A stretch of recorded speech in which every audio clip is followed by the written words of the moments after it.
will be available to you. Here's the recording. We will be having 30 minutes of question and answers at the end of the presentation. But if you have questions in the meantime, please feel free to drop them in the chat. I will read through the chat once we get to the Q&A section. But yeah, so let's get started. So the purpose of this webinar is to cover the inclusion of ground ambulance service organizations, or GASOs, as we refer to them, in the Balanced Billing Protection Act, also known as the BBPA.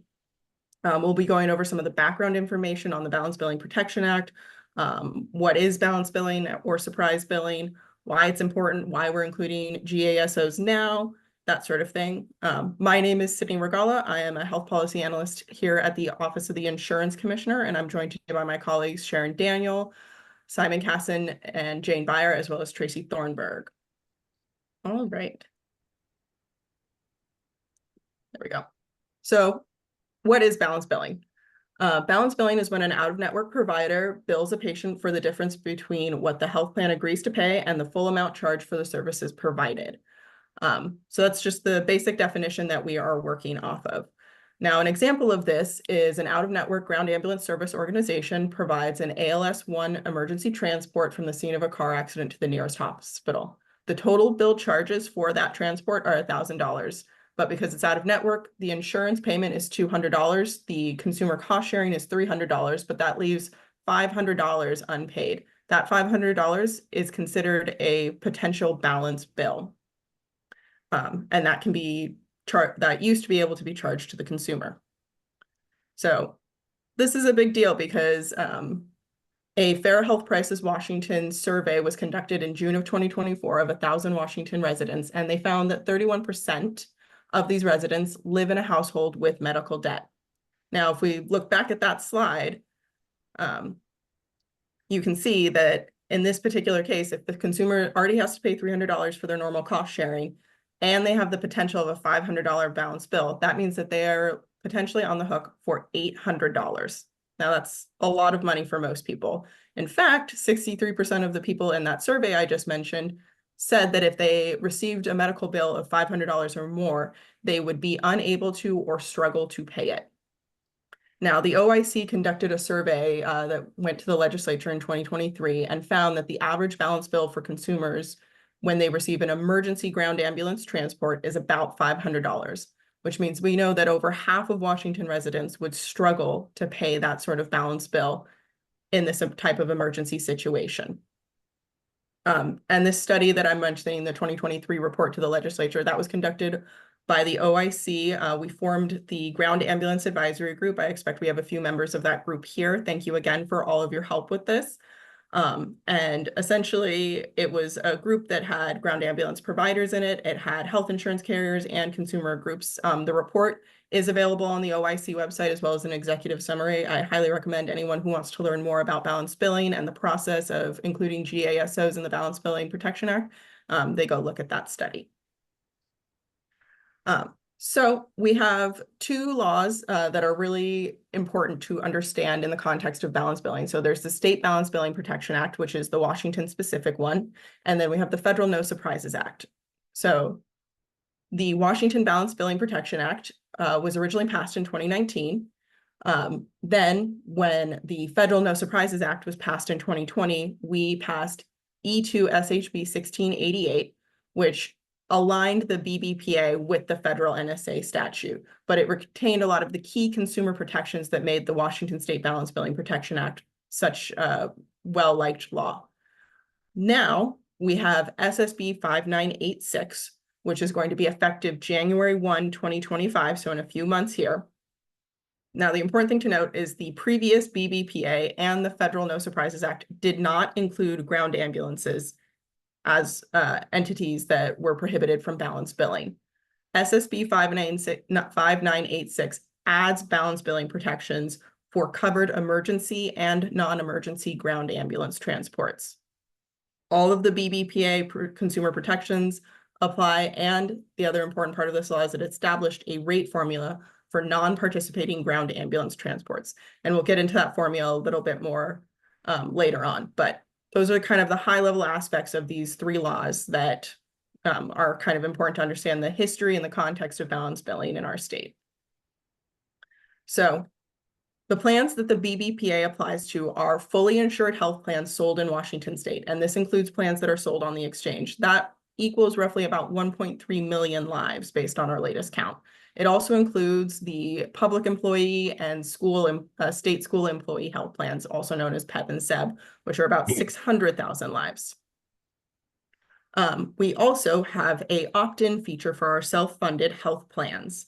And that's where they can opt in and agree to comply with the balance billing prohibitions and the consumer protections, as well as use the BBPA dispute resolution process that Washington has. So SSB 5986 kept that option, so self-funded plans can choose to opt in.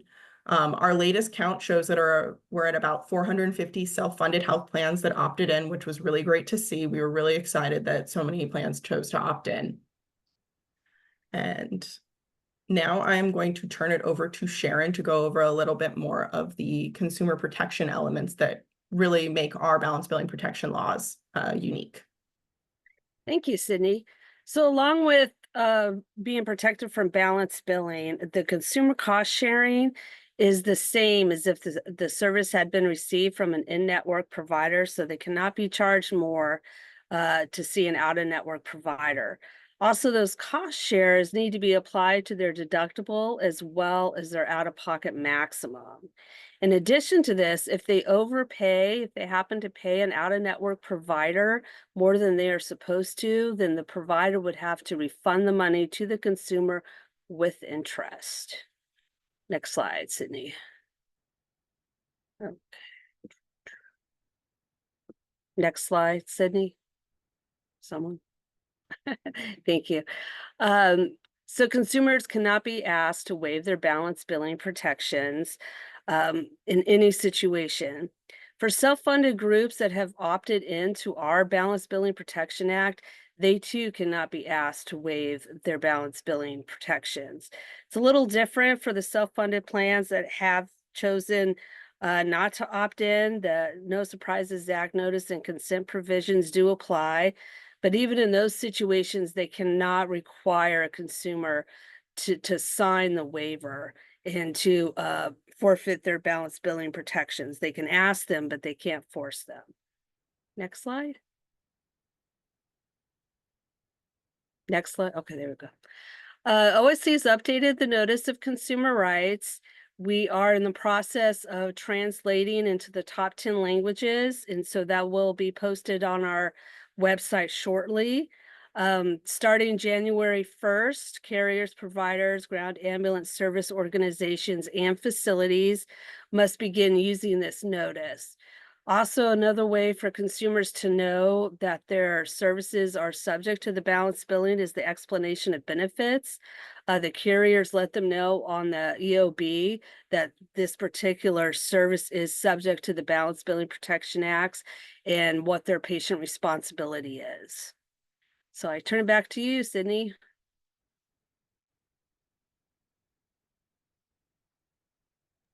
Thanks, Sharon. All right, so we're going to dive a little bit more into specifically what SSB 5986 and its impact on ground ambulance service organizations. So on the screen right now is the definition that we use. Ground ambulance service organizations means a public or private organization licensed by the Department of Health under Chapter 1873 RCW to provide ground ambulance services. For purpose of this chapter, ground ambulance service organizations are not considered providers. So that is, and the RCW where you can find that definition is right here on the screen, 484305. So SSB 5986 requires that covered, and that's very important, covered emergency and non-emergency services are subject to balance billing prohibitions, and all BBPA consumer protection apply. It also requires coverage of transport to behavioral health crisis centers as alternatives to hospitals, to a hospital emergency room. So those are the two big things that we really wanted to highlight here, specifically that it's covered emergency and non-emergency services. So they have to be covered by the health plan already to be subject to the balance billing prohibition. So the other big part of this law is beginning January 1, we have a non-participating provider payment formula. So, and this formula is in effect until December 31, 2027, when it expires, if the legislature takes no other action to extend it or change it. So the formula is if you have an out-of-network or non-participating GASO transport, it goes the locally set rate, or if no local rate exists, the lesser of 325% of current Medicare rates, or the ground ambulance's billed charges.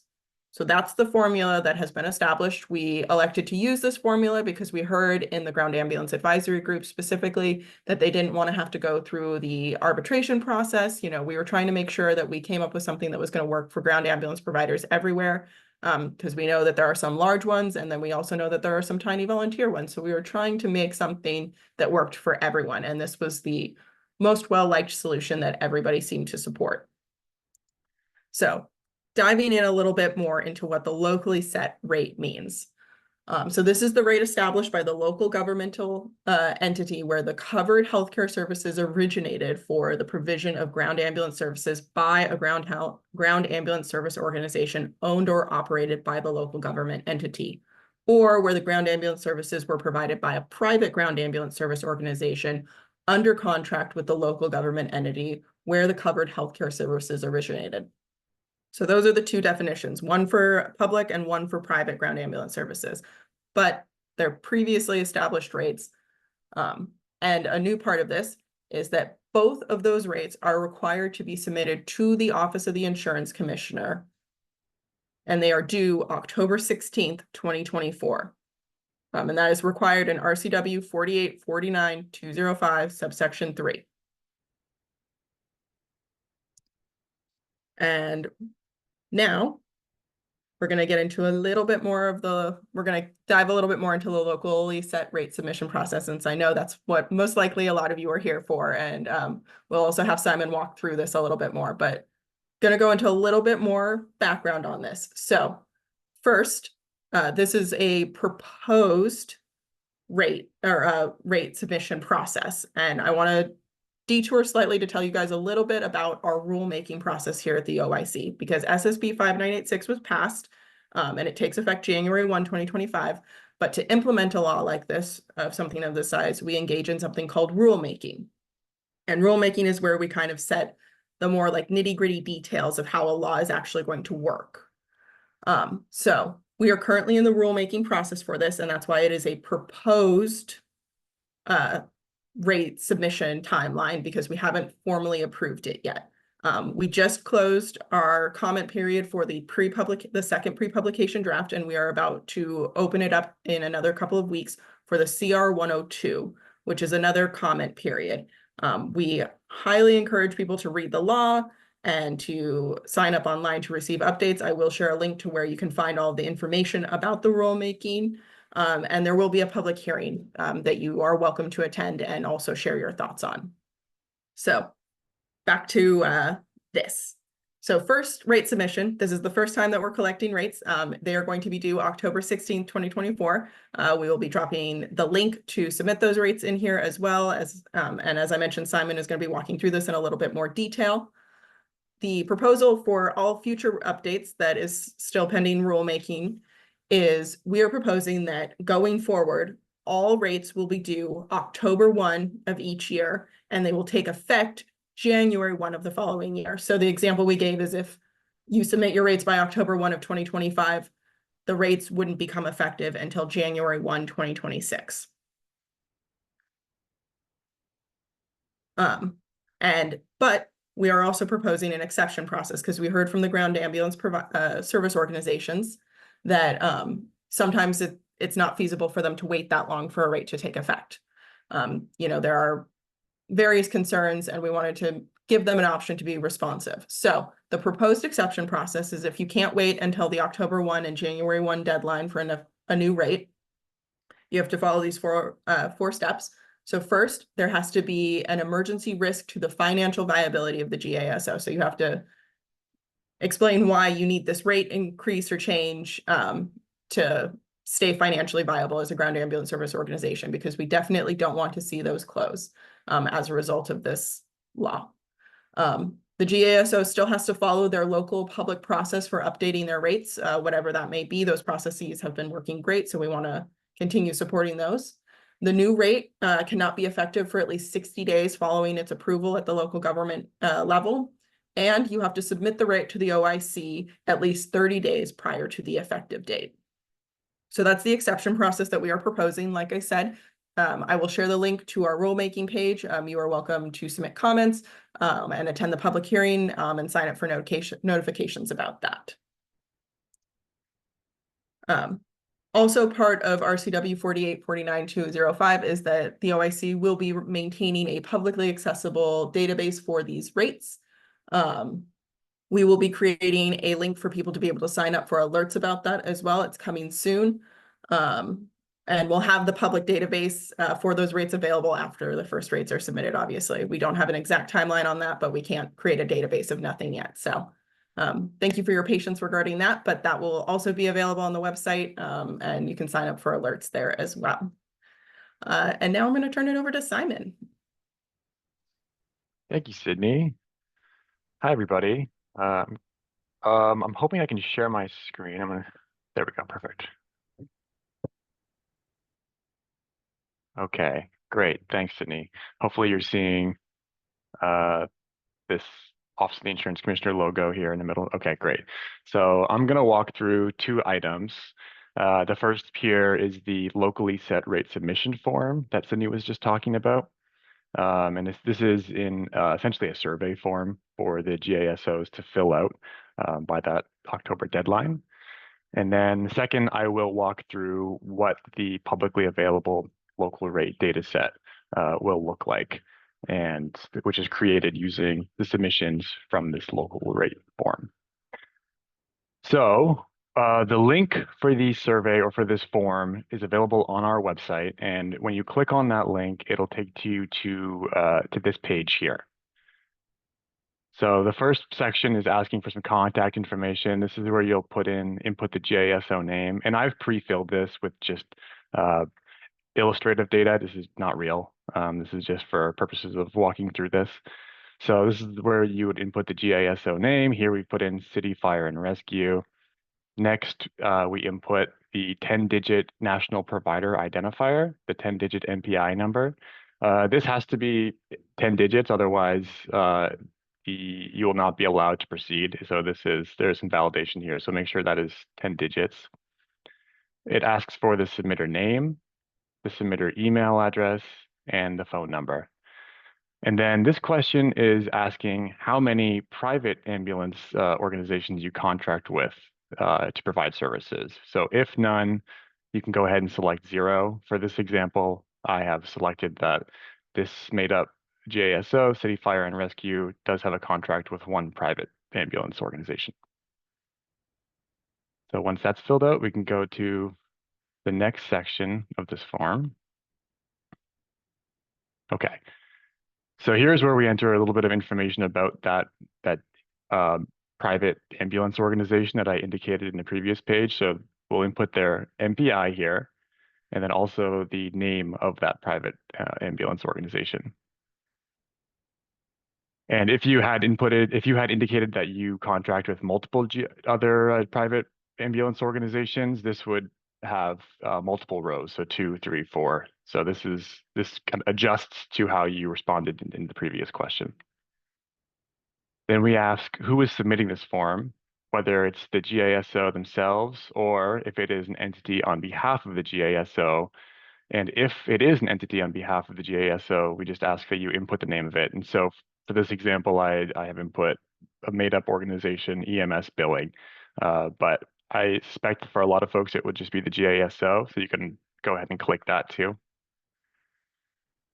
And then we ask for all of the zip codes in your service area. So you can select more than one here. You can click on the box and search, or you can type here and it'll populate. I've just selected some 4 random zip codes for this example. And then similarly, we also ask for the counties in your service area. Again, same process, click in here and you can select the county. We ask whether your GASO bills a separate rate for non-residents. So if so, please indicate yes here. And then we get to the rate information. So we ask here that you input all of your rate information and do not include the $sign, just the number value for the rate for the transport. The first column here is going to be that locally set rate.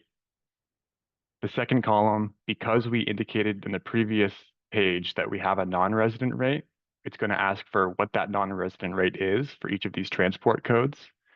And then finally, because we indicated that we have a contract with a private ambulance organization, it's going to ask for those contracted rates as well.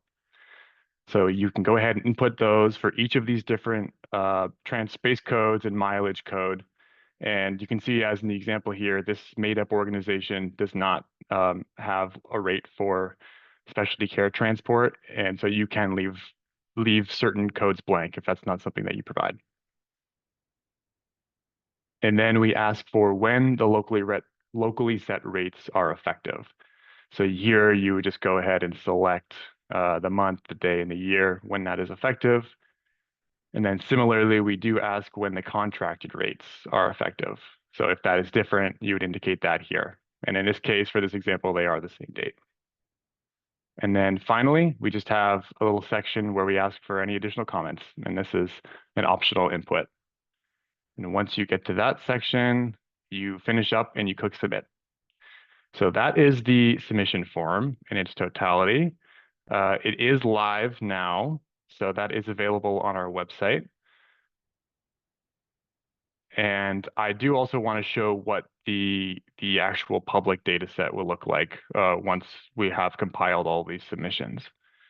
So the publicly available data set will live on Washington State Open Data Portal, or colloquially data.wa.gov. And so this is, right now it's private just because it hasn't gone live yet. And right now it consists of fake data just to kind of show what it would look like. This is not real. But this will be publicly available soon once we have received submissions. So this initial page here is just showing some information, some metadata about the process, the posting frequency, who the owner of the data set is, and then some information on each of the different columns. So you can get a little bit more information on what those contain. So if we want to actually view the data itself, we can click on the data tab. And so here is, again, not real data. This is just illustrative. But I'll walk through kind of the columns that we have set up. So this is the date in which the rate was recorded, the GASO name, the GASO MPI, a list of the service counties for that GASO, the service zip codes. And then here we have a column called rate type, which indicates whether it's a resident rate, a non-resident rate, or a contract rate. We have, if indicated that it is a contract rate, we have a column asking or showing the contracted ambulance MPI and the name. So these, again, made up names that just correspond with these made up MPIs. And then moving over to the rate information, we have a column for each of the different transport codes and mileage code. So you'll note here that this first column, this is the resident rate for City of Evergreen Fire Department. And then, so these are all of the resident rates corresponding to each of these different transport codes and mileage.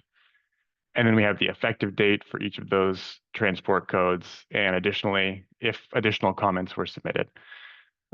So that is what the data set looks like. You can do a little bit of manipulation of the data in this open data portal itself. If you want to just, for example, take a look at resident rates, you could just select those or a particular GISO name. But more importantly, you can either export this data by clicking export as a CSV, Excel file, or multiple other file types, or access it via an API. So the output format is either JSON or CSV for this. And if you need additional documentation, there is an API documentation here. So that is what the output, the public data set, will look like. Again, not real data right now. This is just as an example. And And then again, that's the survey. So I will stop there.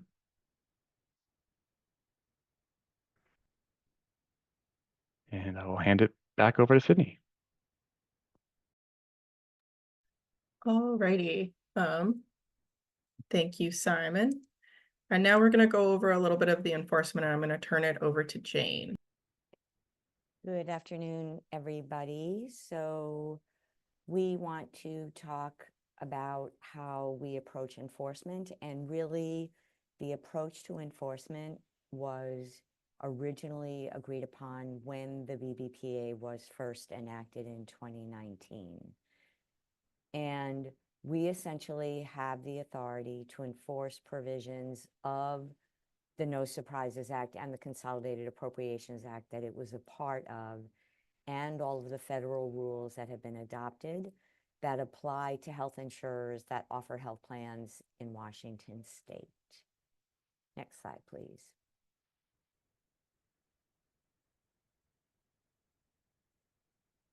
So when the Balanced Billing Protection Act was originally passed, there was a lot of discussion about how to approach enforcement.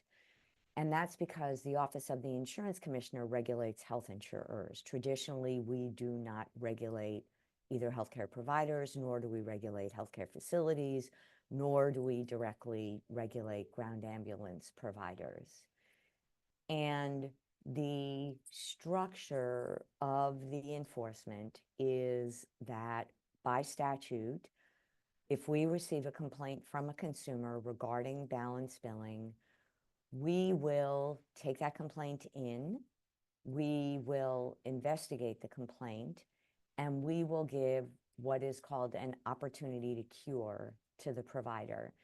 And we can say that since enactment of the Balanced Billing Protection Act, we have fairly consistently, when we've gotten complaints related to balance billing, been able to, through discussions with the provider, resolve the issue and have money refunded to the consumer or have the billing stop for the balance bill. But in situations in which we've provided an opportunity to cure and the provider does not agree with the perspective, and we think that we have found a pattern of violations or unresolved violations, we do have the authority to refer those cases for enforcement by the Department of Health. So for example, for medical doctors, it's the Medical Commission. For facilities like hospitals or ambulatory surgery centers, it's the Department of Health. And similarly, because EMS systems are regulated by the Department of Health, it would be the Department of Health.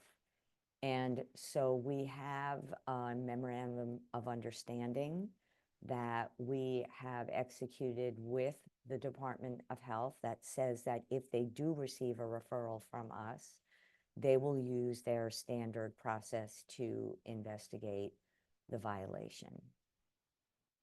And each of the different types of provider groups and facility groups in their underlying laws, there is explicit reference to the Department of Health having the authority to enforce violations of the BBPA.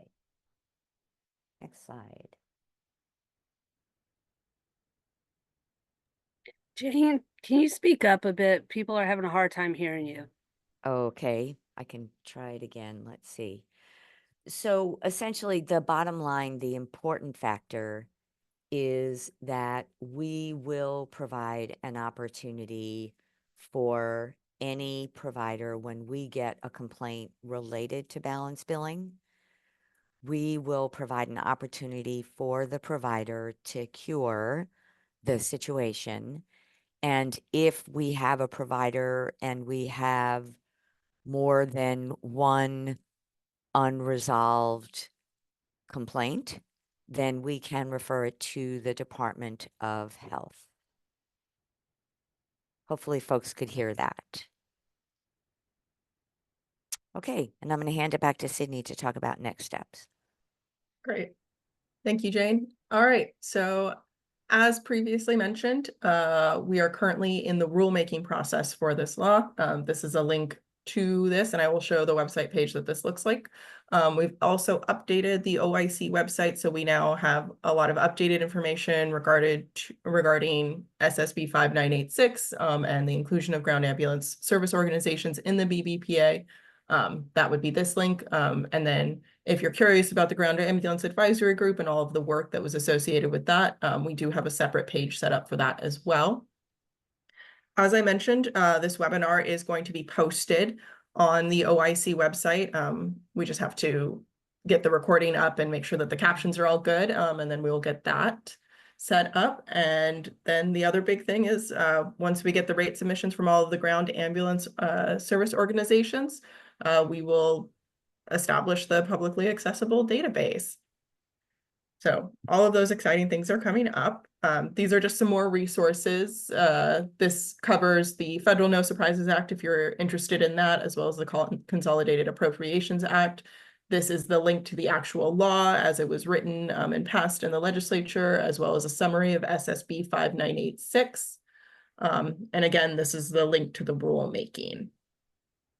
And then for everyone that will have questions, we are sure that there will be many of them. You can email policy@oic.wa.gov, and that would be the best way to get to us. We also have our website, Facebook, and our X, formerly known as Twitter accounts as well.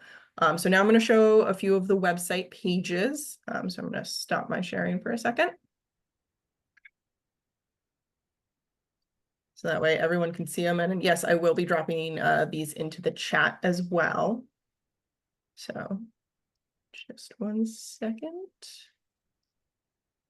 And then once I go through these, we will open it up to chat. Okay. Or open it up for the questions and everything. Right. And one thing I would note is that if we can't answer all, remember, as Sydney indicated, we are involved in rulemaking now. And so we may not have definitive responses to all of the questions that are in the chat. We also will, when we post the webinar, we'll post a separate document with written responses to the Q&A so that folks don't have to rely upon hearing an interpretation of what was said verbally. Yep, perfect. All right, so the first page that we're looking at right now is the Ground Ambulance Services and Surprise Billing page. So this is kind of the where you could find everything, links to everything, all of that good stuff. And if you want a shortcut, if you just go to the insurance.wa.gov, that is the insurance commissioner's website, you go to current issues, protections from surprise medical billing, and then ground ambulance services. That is the quickest way, but it's also now in your chat if you want to bookmark that, and it will be sent in the email letting everyone know about the webinar being posted as well. So this is where you can find a lot of the stuff. This is where you can find the report that we submitted to the legislature, as well as the executive summary. This is where you can go to submit the rates. This is where you can also sign up to get notified. This is our listserv that we use to send out information. So if you have not signed up already, I strongly recommend that you do, because that is where we will send reminders about rate submissions. It's where we will update everything. So strongly recommend you check it out. You can also find the updated consumer notice on this page. This page is the Ground Ambulance Advisory Group. So if you're wanting to just know more about the process of how we wrote SSB 5986, the people involved, the comments, everything, you can see recordings of our meetings, you can see participant lists, all of that good stuff. That link is also in the chat. And then finally, this is the rulemaking page that I was telling everyone about. So the official rule title is Implementation of SSB 5986 and Updates to the Balance Billing Protection Act. It's also referred to as R24-01. So this is where you can see all of our rulemaking process and everything. So there is that. Oh, are the links not going to everyone? Sorry. I will repost those links. They are only going to a few people. Sydney, I actually posted the link to the ground ambulance balance billing page at the very beginning Oh, of okay. the. Okay, well, all the links are in the chat now that I just went over as well. And like I said, I strongly recommend bookmarking this page for future and signing up for the alerts here. When you click on that, it just takes you to here and you enter your email address and you can sign up for stuff. So yeah, that is all of the work that we've been doing. I am going to stop sharing. And we are going to start going through some of these questions. Looks like we've got some people in the Q&A and some people in the chat. So I'm going to start with the questions in the Q&A. As Jane said, Tracy is taking a written recording of all of the questions that you send in. If we are not able to answer them at this time, we will respond later in a written version, and we'll also share that, a written response to all of these questions as well. All right, so let's see. First question is the 10/16/2024 submission for rates effective January 1, 2025. So the 10/16/2024 deadline is for all rates that are currently effective. We're trying to, since we don't have any system right now that has tracked the rates, we're just trying to collect all of the rates that currently exist. That's why we have that specific part for an effective date. So you can let us know when that rate became effective. And I think that folds nicely into the next question, which is if we plan to change our rate January 1, 2025, would we put what we plan to charge in January or what we currently charge? So if I understand that question correctly, you're saying you're charging something now and it's going to change beginning January 1, 2025, because you've already made a plan to update it. Is that how, Jane, is that how you interpret that question as well? Yeah, and I would say give us the rate that you will be charging on January 1, 2025, when the legislation goes into effect. Yeah. All right. When And will we the data? just one thing quickly, I mean, we understand that different local jurisdictions update their rates with different frequencies. So a rate that you submit on October 16, 2024, that's effective January 1, 2025, may be a rate that was approved by your fire district in 2021, but it's still in effect.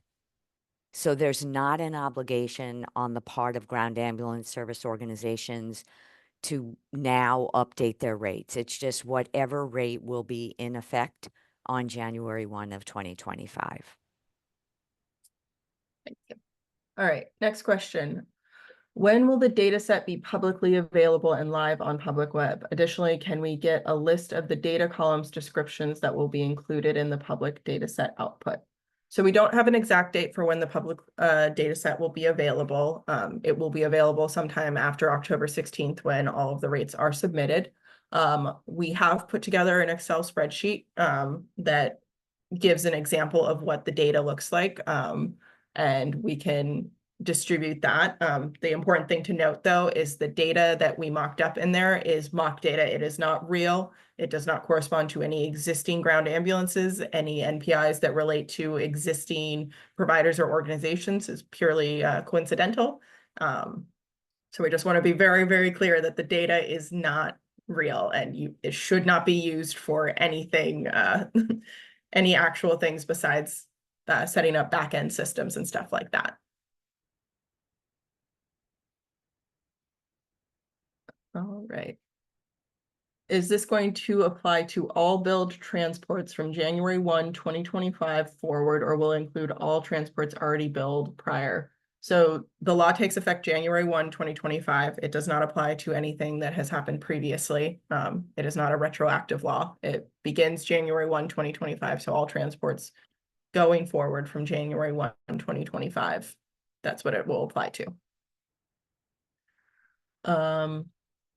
Next question. So after all is said and done, as a small volunteer fire district, should I be receiving more or less ambulance service monies at the end of the year from now on due to these changes? sorry, I don't think we're able to answer that. Right. We don't know what what your current situation is, so we're not able to answer that. Alrighty. So now I'm gonna jump over to the chat, so everyone give me a second to scroll to the top. There was actually, Sydney, there was one other question in the Q&A. Oh, there It was. might have just come in. Oh, We're gonna take this question under advisement. It would be really good if you could email us at policy.wa.gov and give us a bit more context about sort of the public process and how it works. thank you. All right. That was the last one, right? I don't Yep. see any other questions. Okay, perfect. All right, jumping over to the chat questions. We do not charge for ALS transports. Do you want us to include the ALS zip codes / service area in this survey? I'm not sure if I understand that question. I think, I think this might be Seattle or King County. The whole purpose of the rate reporting is so that carriers will know how much they should pay for a claim when a claim is submitted. So if no claims are submitted to insurers for ALS transports, then I don't think the reporting would be required, but let us give it a bit more thought and see if we think differently in the written response. But that's just an initial thought. All right, next question. We have a primary service area zip code, but with mutual aid, we could serve any zip code in Skagit County. Should I list them all? So the mutual aid conversation has come up quite a bit during our rulemaking. In this case, we want to know what your primary service areas are. If you are going through mutual aid, there's a different contract, but we're interested in the rates specifically for your area or for the area that you serve primarily. Those are the rates that we want submitted. Hopefully that clarifies that. Okay, for the zip code and counties, if we have mutual aid agreements with other organizations with different zip codes, do we have to include those also if we call? So I think I answered that. And then also if we run a call in another county in a different zip code, but do not have a mutual aid agreement, do we have to include that? So again, no, we're only interested in your primary service areas where you have an established local rate set. Either through a contract as a private organization or the resident and non-resident rates for public organizations. We want to know your primary service area rates. And one thing that I would note is that when we were having a discussion about mutual aid with our advisory group that Sydney referenced, one of the statements that was made was if a local fire department responds via mutual aid to a call that's outside of their service area, generally they'll go ahead and bill their locally set rate to the carrier or the Medicaid MCO or whoever it is. So if that's not the current practice for most folks, that would be helpful information for us to have. Yep. All right. We contract with a private ambulance for most of our transports, but our fire department also provides them and when they are not available. Confirm we are able to enter our private ambulance rates and our local fire department rates as well. Yes. And that would be what Simon showed, where you identify the public ground ambulance service organization, and then you can note that you have contracted rates and list the name and the NPI and the rates of those organizations. All right. Next question. Do we list our primary service area zip code or all the zip codes okay, covered that one already. Where on the website can we find the survey? I've gotten that one. Thank you, Rhonda, for sharing the link. can we have a recording of this presentation emailed to us? So it will be available on the website if you have signed up for alerts, which likely you have if you heard about this. You will have the webinar emailed to you. And you'll have a link to the website where you can find the webinar. All right, what if you charge for certain medications or interventions that are not listed on the survey when you go to enter your rates? So I believe that's the issue we discussed in the advisory group of global payments versus line item payments. Does that sound right, Jane? So what we were told was that primarily people use global payments and just accept one larger rate. But that is part of why we created the additional comments spot. So you can let us know if that's something that you run into regularly. But we're trying to track these specific rates of ALS1, ALS2, emergency and non-emergency, as well as BLS, emergency and non-emergency transports, and the mileage codes. But if that is something that comes up frequently, as we've stated, this is the first time that this is happening. And side note, seems to be one of the first instances in the country where an office or a state agency is tracking locally set rates to this degree. So it's an evolving process. So additional comments are very welcome, as well as emailing our policy email if you have questions. Right, and Sydney, I think there was one question that was missed, and it says, if new rates are submitted after the deadline due to contract rate increase requirements, when would the new rates become effective? So generally, as Sydney indicated, the approach that we've taken in the rule is that we need to have the rates submitted to us by October for an effective date of January 1 of the upcoming year.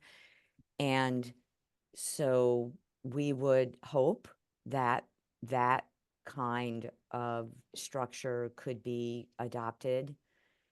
And there may be an exception process. That's what Sydney went through. It's proposed. But just to help everybody understand, the reason that we're asking for these rates 3 months in advance of their effective date is because the health insurers need to load those rates into their claims payment systems. And so they need a reasonable amount of time to monitor the rates as they're coming in and to load them into their system so they can make sure that they're paying claims accurately. Thank you, Jane. Sorry, I missed that one. No worries. All right, so we got the charges on medication. All right, next one is the ban on balance billing retroactive, or any billing that took place in 2024 is balance billing allowed? So already answered that. This bill becomes effective January 1, 2025, and going forward, it is not retroactive. Can you please provide links in the chat? Got the links in there. All right. What if we set our rates in November based on CPIU increases that don't come out till October for January 2025? Can we give our rates that we have now for October and then submit again in November when we know what our January 2025 rates will be?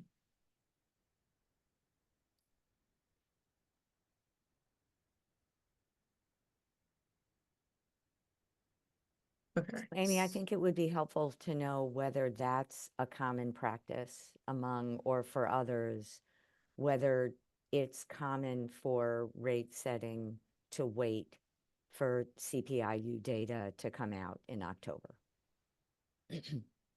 So anybody that can send us information on that, that would be appreciated. Next, how are we expected to utilize the notice of consumer rights, post on our website, give to clients we transport? So the notice of consumer rights, it is required that you post that on your website if you have a website. So that way people are aware of it. And you also must provide it to consumers if they ask for it, is the other big part of that. So if a consumer asks for their rights, you do need to provide it to them.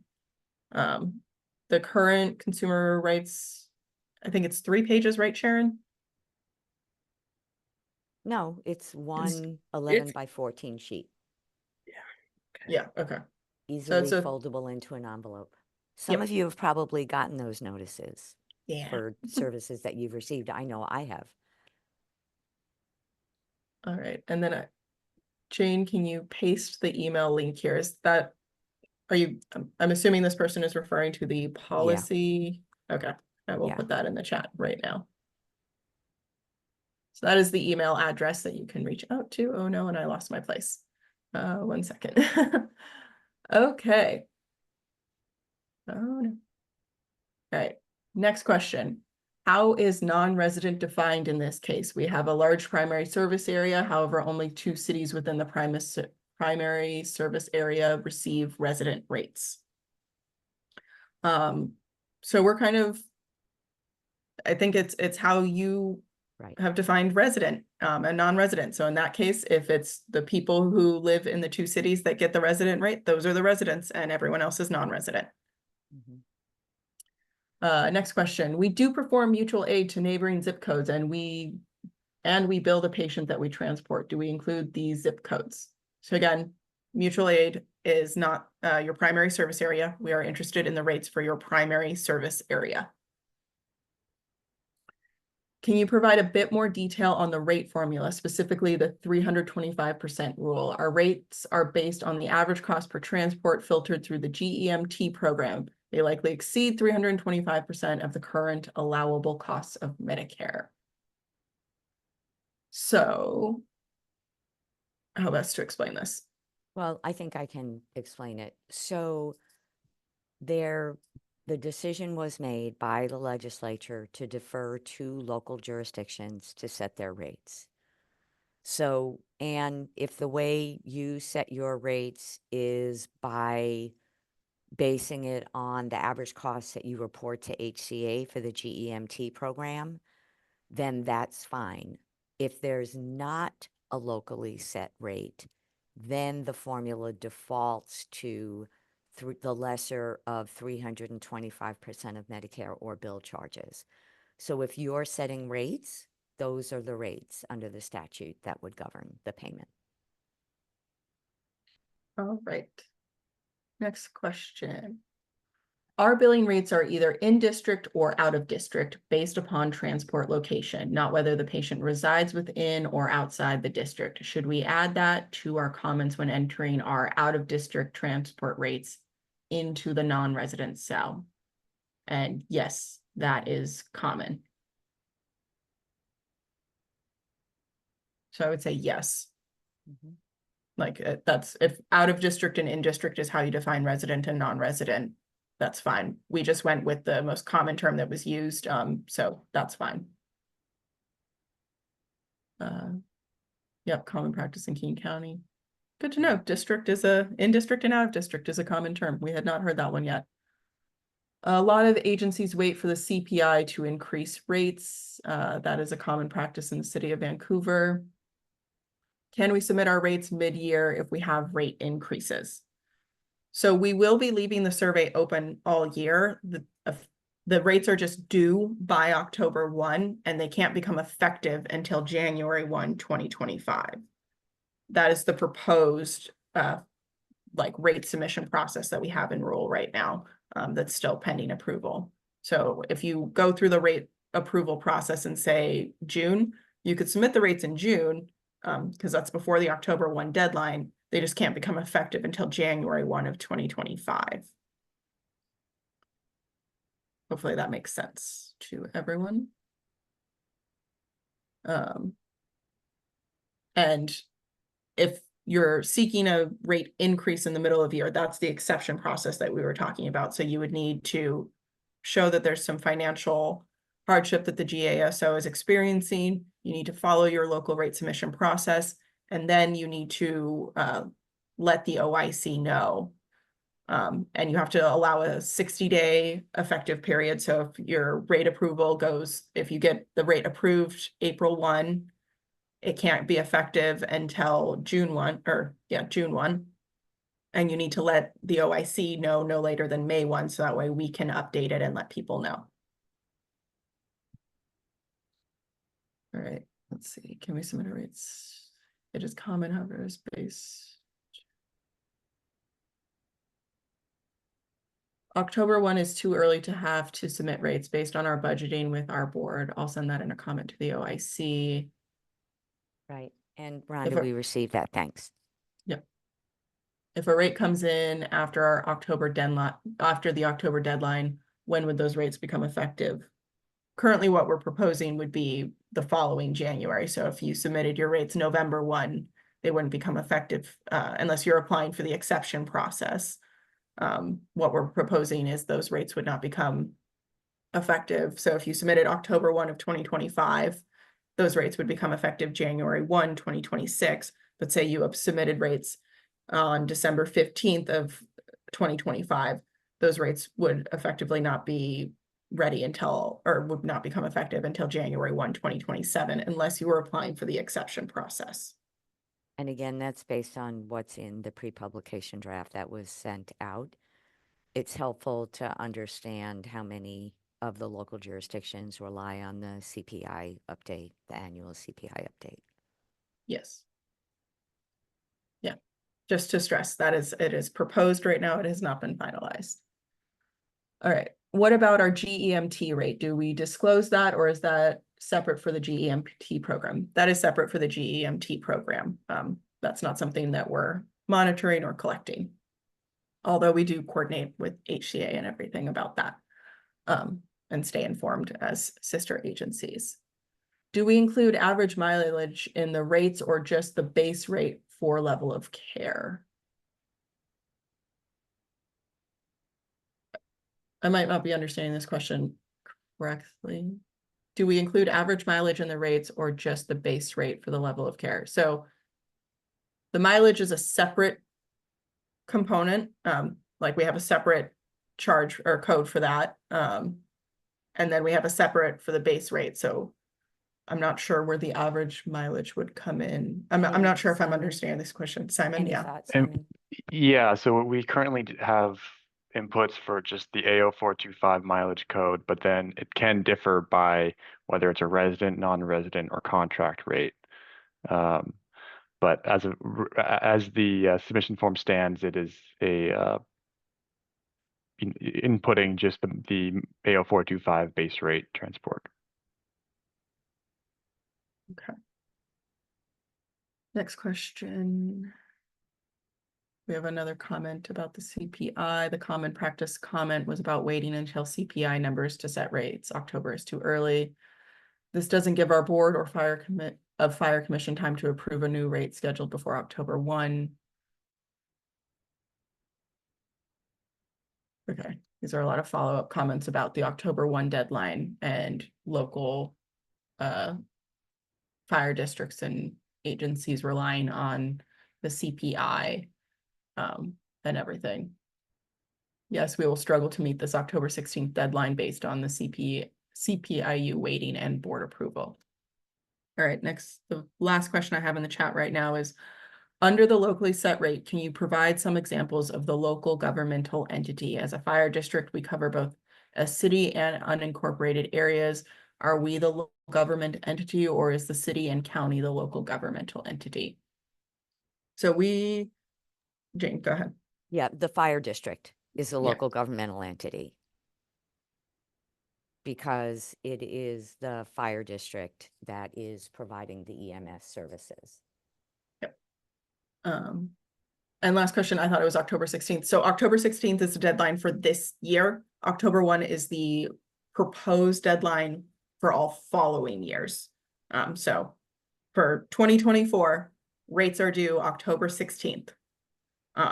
And October 1 is proposed for future. Hopefully that clarifies that for everyone. Sorry about the confusion. Other than the OIC survey, where else are we required to post our rates? Nowhere else. This is the only place that it's required. So unless, and yeah, you've got GEMT stuff that's separate, but this is the local rate submission place. All right, and then did any other, it looks like we have a few questions that popped up in the Q&A. Let's see. will the updated 2025 notice of, or let's see. Yes. Yeah, okay, The yep. updated notice of the translated versions will be posted on OIC's website.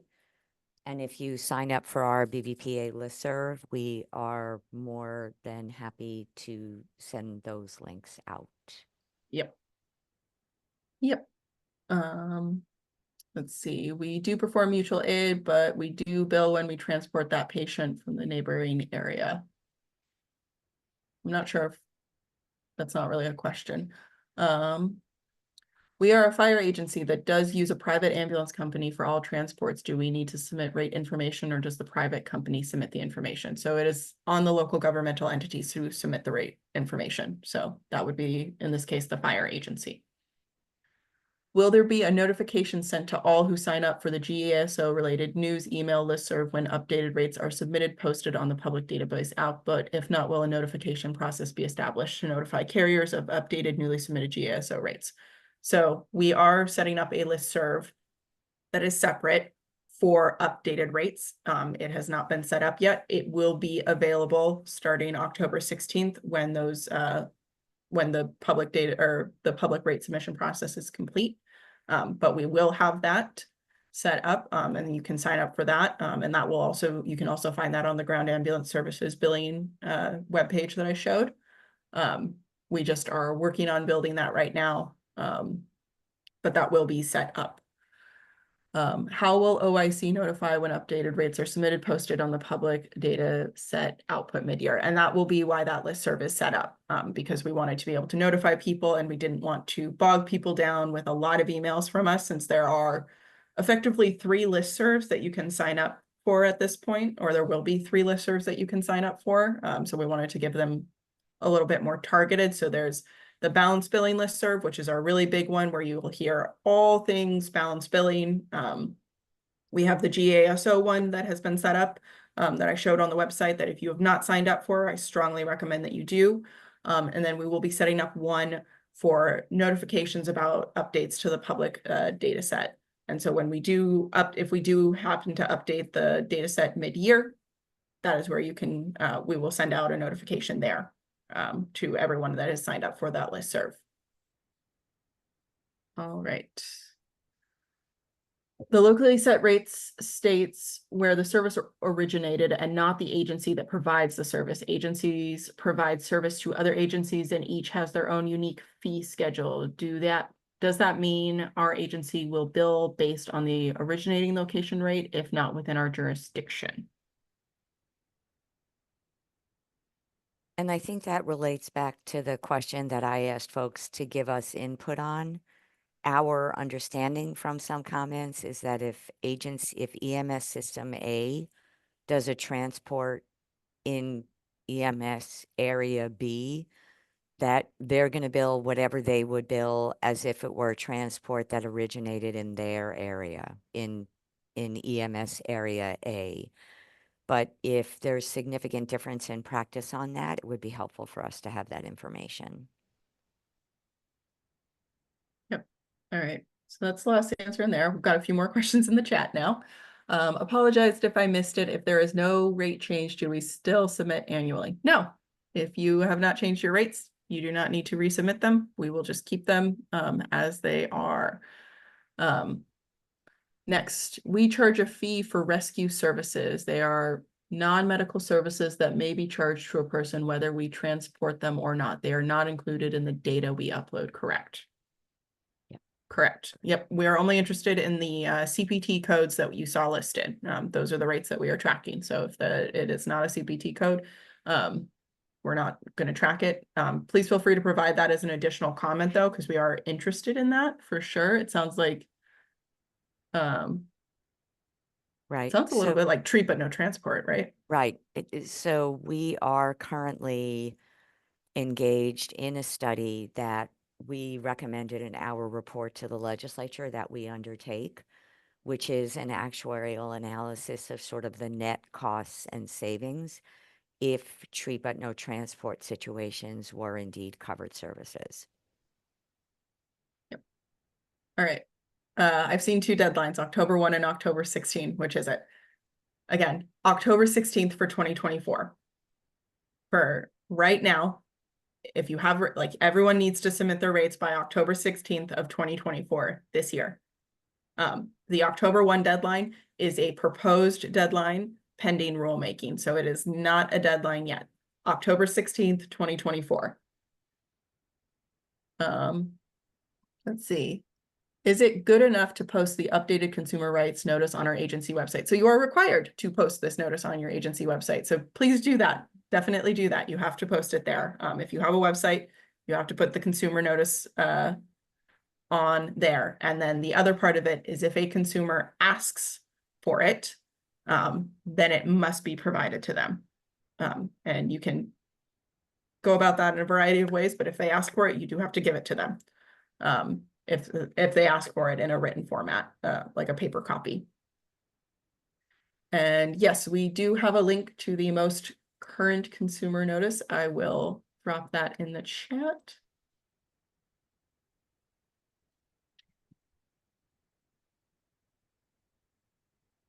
All right, that is the most current consumer rights notice. And as mentioned, we are currently translating that into the top 10 languages. It will be available soon. We just don't have an exact date on that because translating into 10 different languages does take a while, especially when you're translating some high-level medical terminology and things like that. So, all right. Next question. For our agency, whenever we transport, whether in our jurisdiction or not, we always transport off our rate, not the rate of our mutual aid partner. I'm a bit confused about how the OIC is expecting to get a clear picture or is expecting to provide a clear and accurate picture of transport rates and cost to the public if the reporting agencies aren't including all of the zip codes that they provide transport services to. A majority of our transports are done to a mutual aid request, which are outside of our service area zip code, but which our agency then bills for based off of our transport rates.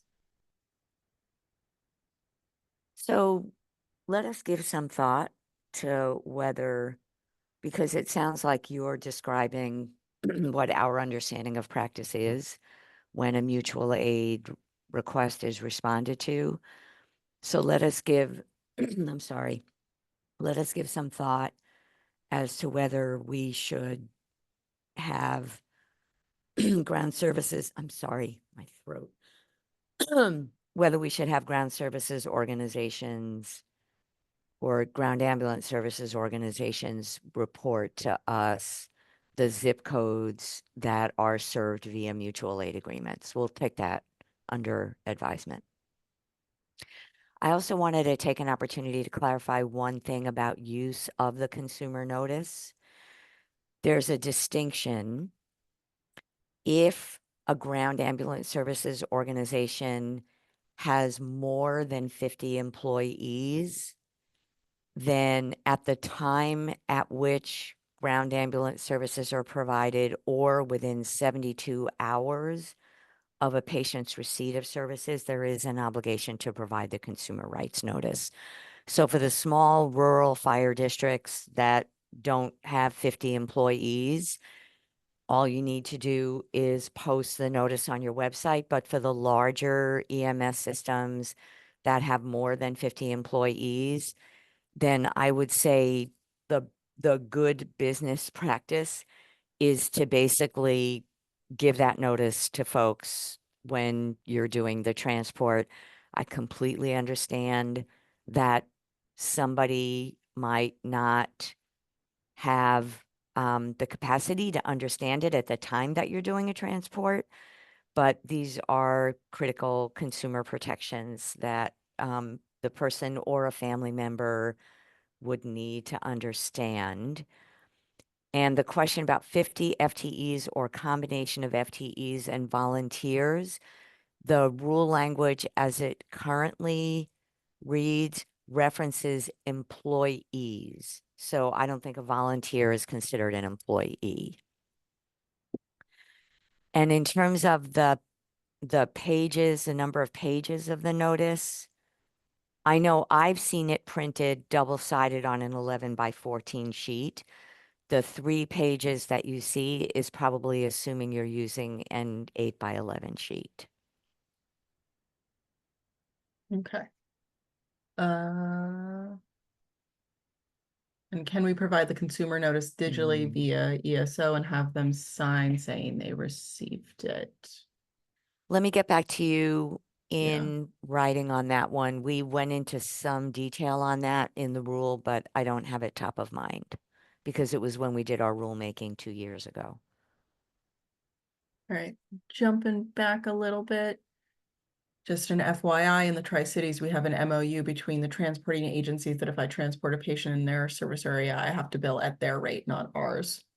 That's good to know.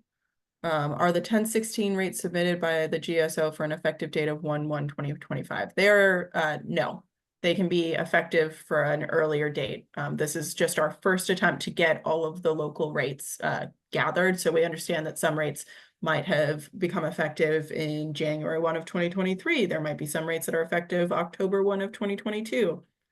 So they do not have to become effective January 1, 2025.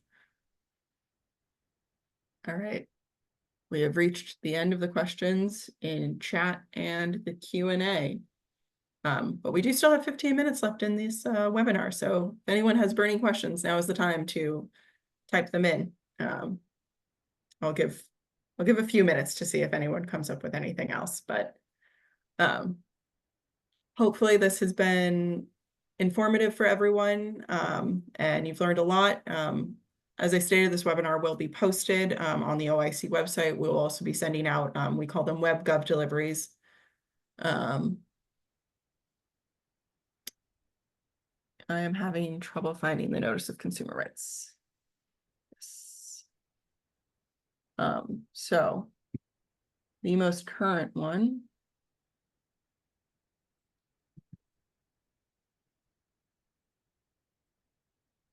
should be the consumer notice. Okay. It is also available on the ground ambulance services page. If you go to that page, you should be able to see everything. All of those questions have still been answered. Yep.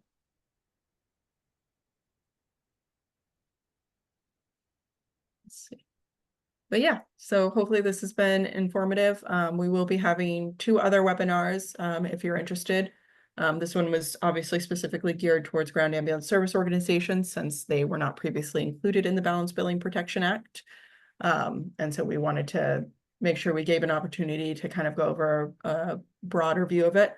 We'll also be having webinars geared towards the health insurance carriers and geared toward the consumers. Oh, let's see. Sorry if you already covered this and I missed it. If not, is it the agency themselves, the ones that are required to complete this form, or can our billing company do it? I think we said that they're, Simon, go ahead.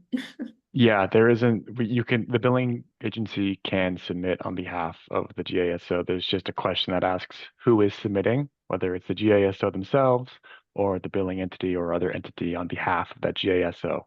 So we just ask that if someone else is submitting it, that's indicated in the survey. All right. Okay. I want to confirm that if you have over 50 employees, you will have to leave a copy of the consumer notice to anyone that we transport. And basically the rule says it needs to be provided to the individual within 72 hours of providing the emergency service. So you get to decide whether it's leaving a copy of the consumer notice with somebody that you transport, or if you have an address, mailing it so that folks get it within 72 hours. Okay. I'm hoping I got everyone's question. Oh, would that person's insurance not provide that info to them already? So when somebody's insurance comes in, and when you submit the claim and the person gets an explanation of benefits, if the claim is subject to the Balanced Billing Protection Act, there's standard language on the EOB about the fact that the BBPA applies, and they should be getting that notice from their insurer as well. But the intent behind the law is to make sure that consumers know what their rights are. And so as many times as you can give a person information about what their rights are, we're designed to have the obligation. The law explicitly authorizes the Office of the Insurance Commissioner to determine when and under what circumstances consumers should receive that notice of their rights.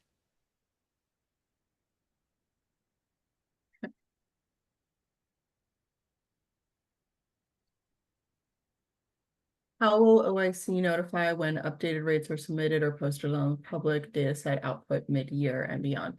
So that is the listserv that I mentioned that you can sign up for. It has not been created yet. It will be available beginning October 16th when the rates are, once we finish collecting all of the initial rates. That is where we will notify people if there is a change to rates mid-year. So that is that's how we recommend that you do that. But you're also welcome to just go on to data.wa.gov and you will be able to see the rate changes there. We have a question from Andrew.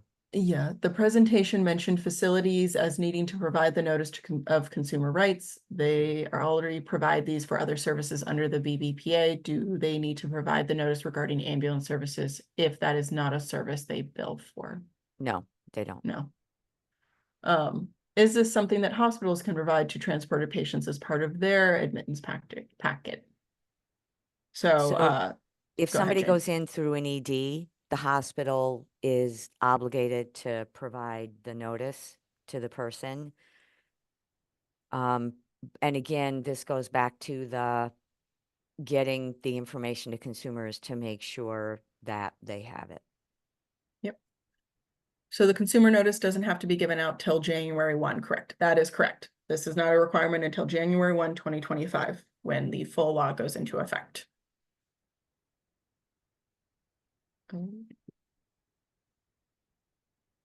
So we still have about 10 minutes. Seems the flood of questions has slowed a little bit to a trickle, but we'll definitely give you guys some more time to submit things either via the Q&A or the webinar chat. We will, again, this webinar will be provided. The links to the Ground Ambulance Services OIC website page will be provided. All of these questions, we will be putting together a Q&A document and responding in written format. Some of the questions may be condensed because obviously there have been some repeats. So that will likely happen just so we're not answering the same question over and over again in the written form, but you can keep an eye out for that. Again, I strongly advise that you sign up for the listservs that we mentioned and check back on October 16th when that other listserv goes live if you're wanting to be updated or notified every time we update the public data set. So strongly recommend that you do that. And once everyone has done that, hopefully you'll be able to see all this information a little bit more, or you'll have access to that information. It'll come directly to your email, which will be great. But I also just strongly recommend that, you check back on this webpage. If you're interested in the rulemaking, there is also an alert. You can sign up for it there. As I mentioned, we're in the CR 102 phase, so we're finalizing some of the language.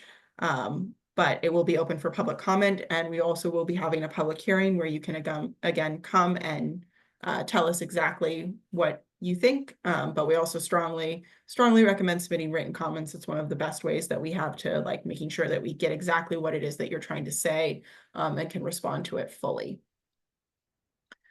Let's see. So this consumer notice could potentially be given to an individual 3 different times for 3 different service providers. So here's what I can say about the consumer notice requirements. We have done 2 previous rounds of rulemaking on the Balanced Billing Protection Act. One back in 2019, when the law originally went into effect in 2020, and another in 2022. There were extensive discussions about the consumer notice provisions and essentially where what we are putting into this rule, proposing to put into this rule, is essentially maintaining current practice related to consumer notices, but extending it to ground ambulance service providers. And again, the requirement to actually provide the notice, because we were concerned then and now about small rural providers and not putting additional obligations on them. The obligation to provide the notice is limited to entities that have 50 or more employees. Everybody posts on their website, but it was one extra step, and there was extensive comment around how to structure giving consumers notice of their rights. And we were very conscious of things like when somebody goes into an ER, if anybody's gone into an ER or had a family member who's gone into an ER, there's a lot of paper that's given. And sometimes things get sort of lost in the vast amount of paper and forms that are given to patients. Great. All right, we are entering the last 5 minutes, so if anyone else has questions, please feel free to drop them in the chat or the question and answer. Hopefully everyone was able to grab the links that have been dropped into the chat, but again, those will be sent out afterwards as well. And yeah, I think the big highlight for everyone is rates are due October. Ooh, questions? Yes, the recording of the webinar will be available. That will be posted on the website, and we will send a link to it after. And again, what we call it a WebGov delivery, but that's the email you get from us to that big listserv that just tells you everything that we're doing over here at the OIC. How were the members? Oh no, skipped a question. Who can be exempt, and what is that process? I'm not quite sure what that's asking. Yeah, I'm not sure. If you're actually asking about the exemption process that was mentioned earlier for rate submissions, there's a 4-step process for that. You first need to demonstrate that the GASO is experiencing financial hardship, and the financial viability of the GASO is in danger if the rate is not changed prior to the January 1 effective date that we are proposing. You need to follow your local rate submission, rate setting process. You need to allow a 60-day effective window from when the rate is approved to when it becomes effective, and you need to notify the OIC at least 30 days prior to the effective window. So that is, I'm hoping that answers your question, Carmen. As proposed. Yes, and to be clear again, this is a proposed exemption process. It has not been finalized yet. And that is the rule-making process that I discussed earlier. And I How can were take the the- last question. Yeah, So Tim, we formed the Ground Ambulance Balance Billing Advisory Group in January of 2023. And we reached out to all of the cities, the counties, the fire chiefs, the firefighters, the Washington Ambulance Association, consumer advocacy organizations, and the health insurers, to all of those different associations, and asked them each to name representatives to participate in the advisory group. The advisory group met, I think, 8 times, and between January and August, and that was when we submitted, and then in October, we submitted our report and recommendations to the legislature, and the advisory group has been meeting subsequent to passage of the legislation to help inform implementation. And people have put, the members of the advisory group, each meeting was 2 or 3 hours, and folks really did put in a massive amount of time and effort, and we really appreciate that. okay. Not seeing anything else. All right, everybody, this is your last chance to send in those questions before we conclude this webinar. Sydney, if I just can say something Yeah. about the survey submission, if the submitting GSO finds that the information they're inputting is not captured within the survey questions, or if it's outside the bounds, just make sure to use that additional information section so we can be sure to see any things that might need to be updated in future iterations. So that additional information section where you can input comments will be valuable. Yes, definitely. We don't know what we don't know, so we are relying on everyone to tell us what is going on.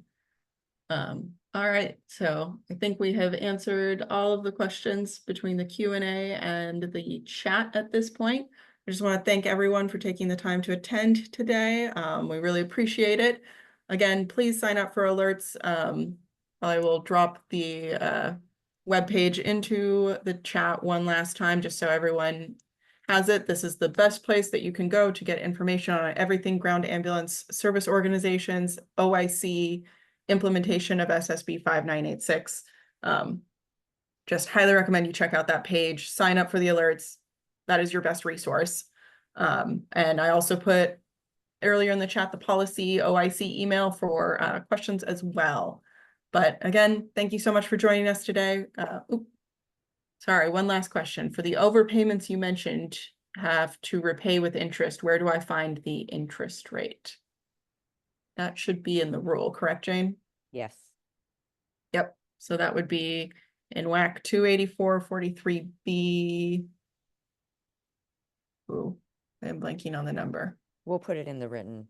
Yep, we'll put that response. in the response. Sorry, I know the overall chapter. Great. All right, thank you so much, everyone, again for joining us today. And hopefully you found this useful. And we hope you have a good rest of your day.